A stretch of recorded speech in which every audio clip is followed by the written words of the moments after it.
Psychology says people who habitually anticipate the needs of everyone around them before their own are often misunderstood as simply being too nice, selfless, or being a people pleaser. But if you constantly feel responsible for other people's emotional states, this isn't a personality quirk, it is a trauma response. You likely feel a physical wave of anxiety when you have to say no, as if setting a boundary is actually dangerous. And in the context of your childhood, it probably was. Renowned psychotherapist and trauma researcher Pete Walker identifies this behavior not as weakness, but as the fawn response. It is the fourth, often overlooked sibling to fight, flight, and freeze. Evolutionary biology explains that you aren't broken or a pushover.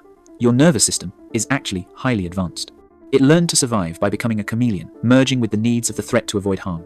You possess a high-speed processor for reading human behavior that most people don't have. But to understand why you can't just turn it off, we have to look at the specific dynamic that installed this software in your brain. It usually starts with a concept researchers call parentification.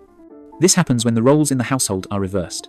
Instead of the parent mirroring the child's emotions to help them regulate, the child is forced to monitor the parent's volatile moods to maintain safety. Research published in the Journal of Clinical Psychology suggests that when a child is raised in an environment where love is conditional, given only when you are good or quiet or helpful, the child learns to repress their true self. You learned very early on that having needs was a burden to the adults around you.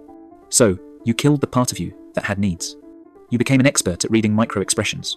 You knew that a slammed door or a heavy sigh meant you needed to make yourself invisible or useful immediately. However, realizing you were parentified explains the origin, but it doesn't explain the crushing exhaustion you feel today as an adult. That comes down to the biological cost of this survival strategy. Because your brain is stuck in that childhood setting, your amygdala, the brain's threat detection center, classifies a friend's disappointment or a boss's criticism as a life or death threat. You aren't just worried about upsetting people. Your body is flooding you with cortisol as if you were being hunted. You engage in what psychologists call anticipatory anxiety.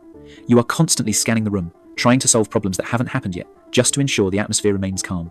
You are managing the emotional temperature of every room you walk into, and it is draining your life force. Now, while this hypervigilance is exhausting, it actually hides a profound psychological strength that most people overlook. This dangerous trauma has inadvertently given you a superpower: empathic accuracy. Because you spent decades studying human behavior to survive, you now have an almost psychic ability to understand what people need, often before they know it themselves. You are intuitive, observant, and deeply connected to the human condition. The goal isn't to stop being empathetic, it's to stop using your empathy as a shield. When you start to validate your own inner child, telling that little version of you that it is safe to be seen, safe to take up space, and safe to disappoint people, you don't lose your kindness. You transform from a terrified servant into a conscious leader. You go from fawning to truly connecting. Your sensitivity is not a defect. It is high-definition emotional intelligence, waiting to be used for your benefit, not just everyone else's. You aren't broken. You are just a survivor who is ready to put down the heavy shield. If this resonated with you, and you're ready to reclaim your energy, drop a power hand emoji in the comments to show you're done fighting battles that aren't yours. If you love deep, research-based psychology content like this, make sure you subscribe so you don't miss the next breakthrough.